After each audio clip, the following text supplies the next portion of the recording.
Bismillahirrahmanirrahim. Asyhadu an la ilaha illallah wa asyhadu anna Muhammadar Rasulullah. Allahumma salli wa sallim ala Sayyidina Muhammad wa ala ali Sayyidina Muhammad. Fir'aun kemudian dengan keras menggebrak meja di depannya. Hei Masyitah, lancang sekali kamu berani menyembah selain aku. Bukankah aku yang memberimu pekerjaan dan makanan? Bukankah aku yang memberimu tempat tinggal? Bukankah aku yang sudah memberimu kehidupan? Jika aku berkehendak, kamu bisa saja kumatikan. Katakan Masyitah, Fir'aun Tuhanku yang maha perkasa. Hanya ada satu Tuhan di bumi ini, dan itu adalah aku. Suatu hari, ketika peristiwa Isra dan Mi'raj Rasulullah SAW terjadi, Rasulullah melewati tempat itu. Tiba-tiba Rasulullah mencium aroma yang sangat harum, aroma yang sangat wangi. Rasulullah kemudian menanyakan asal dari bau itu kepada malaikat Jibril. Kemudian malaikat Jibril menjawab, itu adalah kuburan Masyitah bersama anak-anaknya. Meskipun nyawa menjadi taruhannya, tidak ada sesuatu pun yang mampu menggoyangkan imannya. Sehingga dari makamnya kemudian tercium aroma harum yang membuat Rasulullah menjadi kagum. Siapa yang tidak mengenal sosok Siti Masyitah? Siti Masyitah adalah seorang muslimah yang menjadi inspirasi bagi siapa saja. Perempuan muslimah itu hidup di zaman Raja Fir'aun. Dia menjadi pembantu istana yang bertugas mengurus anak-anak Fir'aun. Siti Masyitah adalah seorang perempuan yang selalu berpegang teguh pada kebenaran dan juga keimanan kepada Allah Subhanahu wa Ta'ala. Yang jarang orang ketahui, ada yang menyebutkan bahwa Siti Masyitah merupakan mantan istri dari Nabi Khidir alaihissalam, guru dari Nabi Musa alaihissalam. Siti Masyitah merupakan salah satu sosok yang diperlihatkan kepada Rasulullah SAW di dalam peristiwa Isra dan Mi'raj. Pada peristiwa Isra Mi'raj, Rasulullah SAW mencium suatu bau yang sangat wangi. Kemudian Rasulullah bertanya kepada malaikat Jibril, wahai Jibril, aroma apakah yang sangat wangi ini? Kemudian malaikat Jibril menjawab, ya Muhammad, ini adalah aroma wangi Masyitah dan anak-anaknya. Saudara-saudaraku yang dirahmati Allah, pada zaman dahulu ada seorang raja yang ingin menjodohkan putranya dengan Masyitah, dengan harapan dengan perjodohan itu akan menghasilkan anak yang kelak menjadi pewaris tahta kerajaan. Sang anak raja pun siap menikahi Masyitah, namun ternyata sang anak raja enggan untuk menggauli Masyitah. Pada suatu ketika, anak raja itu berkata kepada Masyitah, sebenarnya aku tidak membutuhkan seorang wanita di sampingku. Karena itu, aku akan memberikanmu dua pilihan. Pilihan pertama, aku akan menceraikan kamu. Pilihan yang kedua, kamu tetap tinggal bersamaku dan taat beribadah kepada Allah. Akan tetapi, kamu harus menjaga rahasia ini. Setelah diberi dua pilihan tadi, Siti Masyitah ternyata memilih pilihan yang kedua. Maka keduanya tetap dalam pernikahan dan tinggal bersama dalam satu atap. Setelah beberapa tahun mereka menikah, sang raja memanggil Masyitah dan bertanya, wahai Masyitah, sesungguhnya kamu ini wanita yang masih muda. Anakku juga masih muda. Namun kenapa kalian tidak juga memiliki anak? Mendengar itu Masyitah menjawab, wahai ayahku, anak adalah anugerah dari Allah. Apabila Allah berkehendak, maka kami akan segera memiliki anak. Namun jika Allah tidak berkehendak, sampai kapanpun kami tidak akan pernah memilikinya. Mendengar jawaban itu, sang raja langsung memanggil anaknya. Sang raja kemudian memerintahkan anaknya untuk menceraikan Masyitah. Anak raja pun kemudian menceraikannya. Kemudian sang raja mencarikan jodoh lagi untuk anaknya untuk yang kedua kalinya. Setelah peristiwa perceraian itu, Masyitah hidup sendiri di pinggiran kota. Dia masih menyembah Allah seperti yang diajarkan oleh mantan suaminya. Pada suatu hari, ia bertemu dengan seorang laki-laki. Masyitah mendengar laki-laki itu menyebut kalimat Bismillah, Bismillahirrahmanirrahim. Mendengar itu, Masyitah bertanya kepadanya, dari mana kamu mendapatkan nama Allah ini? Dari mana kamu mendapatkan kalimat ini? Laki-laki itu kemudian menjawab, wahai Masyitah, sesungguhnya aku adalah sahabat dari mantan suamimu. Setelah itu keduanya memutuskan untuk menikah. Dari pernikahan itu, keduanya mendapatkan beberapa orang anak. Waktu terus berjalan, Masyitah kemudian menjadi pengasuh bagi anak-anak Fir'aun. Begitu juga dengan suaminya, ia bekerja di istana Fir'aun. Di dalam kitab Qisasul Anbiya, karya Imam Ibnu Katsir, disebutkan bahwa anak raja yang menikah dengan Masyitah adalah Nabi Khidir alaihissalam. Iya benar, Nabi Khidir yang dimaksud adalah gurunya Nabiullah Musa alaihissalam yang namanya diabadikan oleh Allah di dalam surat Bani Israel. Jadi, salah satu yang membuat tangguh keimanan Masyitah adalah berkat didikan dari Nabi Khidir alaihissalam, karena Masyitah adalah mantan istri Nabi Khidir alaihissalam. Maka dari itu, meskipun dirinya sudah diceraikan, akan tetapi keimanan Masyitah tetap melekat hingga ajal menjemputnya. Karena saat Nabi Khidir masih menikah dengan Masyitah, tentu saja beliau mengajari tentang segala bentuk ketauhidan kepada Allah Subhanahu wa Ta'ala. Sahabat-sahabatku yang semoga selalu diberikan kesehatan oleh Allah. Di sekitar Fir'aun, ternyata ada beberapa orang dekat Fir'aun yang diam-diam beriman kepada Allah dan beriman kepada Nabi Musa alaihissalam. Mereka mengikuti tuntunan kitab Taurat, mereka beriman dan beribadah kepada Allah. Orang-orang terdekat yang dimaksud itu adalah Siti Asyah, yaitu istri dari Fir'aun. Kemudian Siti Masyitah yang menjadi pengurus anak Fir'aun. Kemudian, ada seorang lelaki yang bernama Hazatil. Hazatil adalah pembuat peti tempat Nabi Musa bayi ditaruh untuk kemudian dihanyutkan ke sungai. Di istana, Hazatil menjadi orang kepercayaan Fir'aun. Ia kemudian menikah dengan Siti Masyitah. Suatu hari terjadi perdebatan yang sengit antara Fir'aun dengan Hazatil. Fir'aun menjatuhkan hukuman mati kepada para ahli sihir yang menyatakan keimanannya kepada Nabi Musa. Keputusan Fir'aun itu ditentang dengan keras oleh Hazatil. Sikap penentangan itu membuat Fir'aun curiga. Jangan-jangan Hazatil selama ini beriman pula kepada Nabi Musa. Atas sikap Hazatil itu, Fir'aun mengajarnya dengan hukuman mati. Akan tetapi, hukuman dari Fir'aun itu tidak membuat Hazatil takut. Ia tetap yakin Tuhan yang diimaninya tidak lain hanyalah Allah Subhanahu wa Ta'ala. Beberapa hari kemudian, suami Siti Masyitah itu ditemukan dalam kondisi meninggal dengan keadaan yang sangat mengenaskan. Tangan Hazatil terikat pada sebatang pohon kurma. Tubuhnya penuh dengan sayatan, bekas sayatan pedang, dan juga tusukan anak panah. Masyitah sangat sedih melihat kondisi suaminya. Akan tetapi ia bersabar dan tetap berserah diri kepada Allah. Ia kemudian berkeluh kesah kepada istri Fir'aun, yaitu Siti Asyah. Asyah pun memberikan nasihat supaya Masyitah dan anak-anaknya tetap bersabar. Akan tetapi, Siti Masyitah dapat membaca isyarat dari Siti Asyah bahwasanya Asyah adalah orang yang beriman kepada Allah.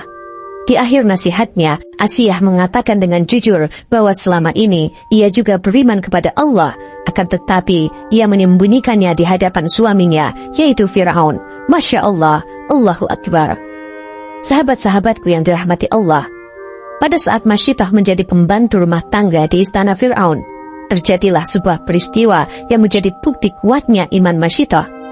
Pada suatu ketika, di pagi hari, pada saat matahari mulai tinggi, di istana Fir'aun yang megah, terlihatlah dua orang perempuan yang sedang beraktivitas.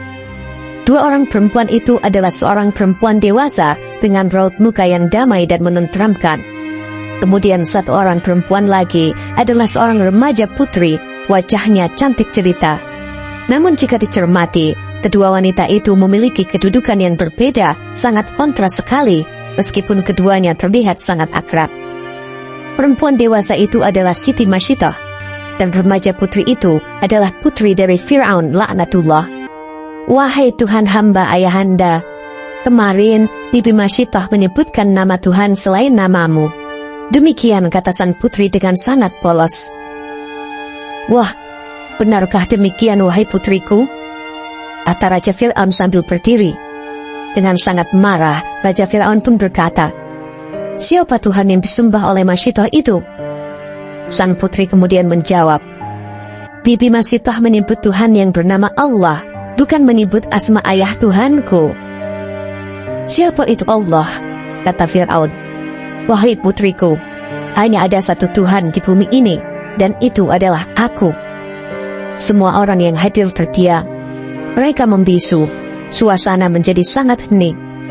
Fir'aun kemudian berkata, wahai para punggawa, angkat dan masukkan Masyitah, budak Bani Israel itu ke dalam penjara. Semua penggawa dengan sigap berdiri, mereka serempak menjawab, "Puji Tuhan Fir'aun, kami pamit dulu." Mereka berkata demikian sambil membungkuk sangat dalam. Kemudian mereka pergi. Raja Fir'aun berkata lagi, "Siapkan pengadilan untuk Masyitoh secepatnya. Berikan dia hukuman seberat-beratnya." Hakim istana pun kemudian menjawab, "Sembah sujud Tuhanku, hamba akan melaksanakannya." Sang putri tiba-tiba terkejut. Wajahnya pucat.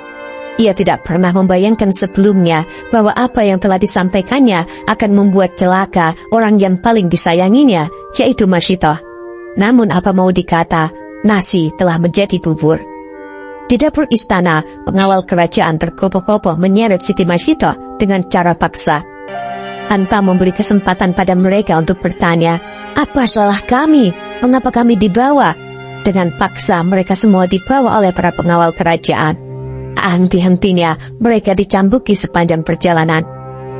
Di dalam balai ruang pengadilan kerajaan Mesir, terlihatlah Raja Fir'aun lengkap dengan para penggawa, pendeta, hakim, dan para pengawal kerajaan. Di depan mereka, Masyitoh duduk bersimpuh, wajahnya tertunduk. Anaknya terikat ke belakang. Siti Masyitoh didampingi 2 orang pengawal kerajaan. Di sebelah kanannya terlihat anak-anak Masyitoh. Muka mereka tertunduk, lesu, lelah, dan takut. Mereka dikawal oleh beberapa pengawal kerajaan. Raja Fir'aun berkata dengan suara lantang, "Masyitoh, katakanlah, Tuhanku adalah Fir'aun." Masyitoh hanya diam. Sekali lagi Fir'aun berkata, "Masyitoh, katakanlah, Fir'aun Tuhanku." Fir'aun mengatakan hal tersebut sebanyak 3 kali. Masyitoh tetap tidak bergeming. Hingga kemudian Raja Fir'aun mengulanginya lagi. Masyitoh kemudian menjawab, "Allahu Ahad, Allahu Ahad, Allahu Ahad. Dialah Allah, Tuhan satu-satunya." Mendengar itu, semakin marahlah Raja Fir'aun. Dengan mendengar jawaban Masyitoh itu, para penggawa istana, hakim, pendeta, dan pengawal, mereka bergema mencemooh, mencaci, dan memaki Masyitoh. Namun Masyitoh tetap pada pendiriannya. Ia tetap mengucapkan, "Allahu Ahad, Allahu Ahad." Semua yang hadir di ruangan ramai mengutuk Masyitoh. Mereka melempar apapun yang mereka pegang ke arah Masyitoh. Semakin marah Raja Fir'aun demi mengetahui keteguhan hati Masyitoh. "Masyitoh, engkau pilih mana? Keluargamu aku masukkan ke dalam air yang mendidih, di dalam panci raksasa, ataukah engkau mau mengatakan Fir'aun Tuhanku?" Semua yang hadir terdiam. Wajah mereka tampak perang. Namun di satu sisi, mereka juga merasa takut jika Fir'aun benar-benar membuktikan ucapannya, karena selama ini Fir'aun memang adalah seorang raja yang kejam. Tapi ternyata Masyitoh tetap berkata, "Allahu Ahad, Allahu Ahad, Allah Maha Esa, Allah satu-satunya Tuhan." Semua yang hadir di dalam ruangan sidang tercekat. Mereka terdiam. "Wei pengawal, bawa anaknya yang paling besar. Masukkan dia ke dalam rebusan air mendidih," kata Fir'aun. Sang pengawal pun menarik lengan anak sulung Masyitoh dengan sangat keras. Kemudian anak Masyitoh menyerahkan balita yang digendongnya kepada adiknya yang paling besar. Wajah Masyitoh perlahan terangkat. Ia memandang anaknya. Begitupun dengan anaknya, ia memandang kepada Masyitoh. Mereka berdua beradu pandang dan saling tersenyum. Kemudian Masyitoh berkata, "Syahid dan kemuliaan surga menunggumu, wahai anakku." Anaknya berkata, "Insya Allah ibunda, kita ikhlas, kita rela atas takdir Allah wahai ibunda." Dengan sangat kasar pengawal istana menariknya. Tampak tidak ada penyesalan di dalam wajah Fir'aun. Siti Masyitoh menundukkan kepalanya. Ia mencium anak bungsunya yang dipeluknya erat di dalam gendongannya. "Masyitoh, katakanlah Fir'aun Tuhanku, atau aku rebus anak bungsumu itu." Rebayan ketakutan yang amat dalam di dalam wajahnya. Hatinya nelangsa ketika melihat wajah anak bungsu yang digendongnya. Anak itu masih sangat kecil. Ia tidak punya dosa apa-apa. Masyitoh terdiam sambil terus mencium wajah anak bungsunya. Air matanya berurai. Tiba-tiba Allah Subhanahu wa Ta'ala menurunkan mukjizatnya. Balita yang belum waktunya berbicara, tiba-tiba saja berbicara kepada ibunya. Ibu, teguhkanlah hatimu ibu, kuatkanlah imanmu. Surga Allah lebih indah daripada surganya Fir'aun yang kufur. Relakan ibu, ikhlaskan, jangan sampai iman ibu menjadi goyah. Suara bayi itu sangat lantang. Semua orang yang hadir di ruangan sidang menjadi sangat terkejut melihat fenomena bayi yang dapat berbicara. Masyitoh berkata, Allahu Ahad, Allahu Ahad, Allahu Ahad, Subhanallah, Engkau Maha Agung ya Allah, ampuni hambamu ini ya Allah. Raja Fir'aun pun berkata, lemparkan bayi itu, rebus dia hidup-hidup. Dengan menjerit Masyitoh berkata lagi, Allahu Ahad, Allahu Ahad, Allahu Ahad. Masyitoh mencoba mempertahankan anak bungsunya dari renggutan tangan para pengawal istana itu. Tanpa rasa berdosa sama sekali, balita yang masih bayi mungil itu dimasukkan ke dalam perebusan air. Masyitoh jatuh tertutup. Ia menyimpuh, ia tertunduk dan menangis keras. 1-2 orang yang hadir di ruang sidang mulai merasa terenyuh. Mereka mulai menitikkan air mata dan menangis. Sekarang hanya tinggal engkau wahai Masyitoh. Katakanlah, Fir'aun Tuhanku, kata Fir'aun. Siti Masyitoh tetap berkata, Allahu Ahad, Allahu Ahad. Wahai Fir'aun, engkau telah merenggut semua permata hatiku. Engkau telah membunuh orang-orang yang aku sayangi. Sekarang, apalagi yang harus aku tunggu di dunia ini selain lekas bertemu dengan mereka di surga Allah yang maha sempurna. Pengawal kemudian menyeret lengan Masyitoh. Masyitoh melawan dan menghentakkan tangannya dengan sangat keras. Lepaskan tangan kotormu dari tanganku ini. Aku bisa berjalan sendirian tanpa kamu seret-seret. Pengawal itu gentar. Ia takut kepada Masyitoh. Ia kemudian melepaskan tangannya. Masyitoh berjalan dengan hati yang ikhlas. Ia sangat yakin apapun yang dilakukan dan dikorbankan karena Allah pasti akan dibalas dengan balasan terbaik oleh Allah. Allahu Akbar. Orang-orang yang berada di ruangan sidang tertunduk. Tanpa terasa air mata mereka mengalir deras. Mereka mendapatkan pelajaran berharga pada hari ini tentang harga dari keteguhan iman. Memilih Allah daripada dunia dan seisinya meskipun nyawa menjadi taruhannya. Setelah Masyitoh dan semua anak-anaknya terjun ke dalam air panas yang mendidih, terjadilah peristiwa yang sangat aneh. Tiba-tiba saja muncul aroma yang sangat harum. Aroma yang belum pernah dicium oleh siapapun yang pernah hidup pada masa itu. Itu adalah aroma harum Masyitoh dan anak-anaknya. Subhanallah. Suatu hari, ketika peristiwa Isra dan Mi'raj Rasulullah SAW terjadi, Rasulullah melewati tempat itu. Tiba-tiba Rasulullah mencium aroma yang sangat harum, aroma yang sangat wangi. Rasulullah kemudian menanyakan asal dari bau itu kepada malaikat Jibril. Kemudian malaikat Jibril menjawab, itu adalah kuburan Masyitoh bersama anak-anaknya. Sahabat-sahabatku yang dirahmati Allah, demikianlah kisah Masyitoh dan keluarganya. Masyitoh, seorang muslimah yang berhati mulia, dengan keimanan yang sangat kokoh kepada Allah hingga akhir hayatnya. Meskipun nyawa menjadi taruhannya, tidak ada sesuatu pun yang mampu menggoyangkan imannya. Sehingga dari makamnya kemudian tercium aroma harum yang membuat Rasulullah menjadi kagum. Wallahu a'lam bisawab. Kebenaran di dalam kisah ini adalah karena Allah. Jika ada yang salah dan keliru, semuanya adalah kesalahan dan kekeliruan dari kami. Dan kami mengucapkan Astaghfirullahaladzim.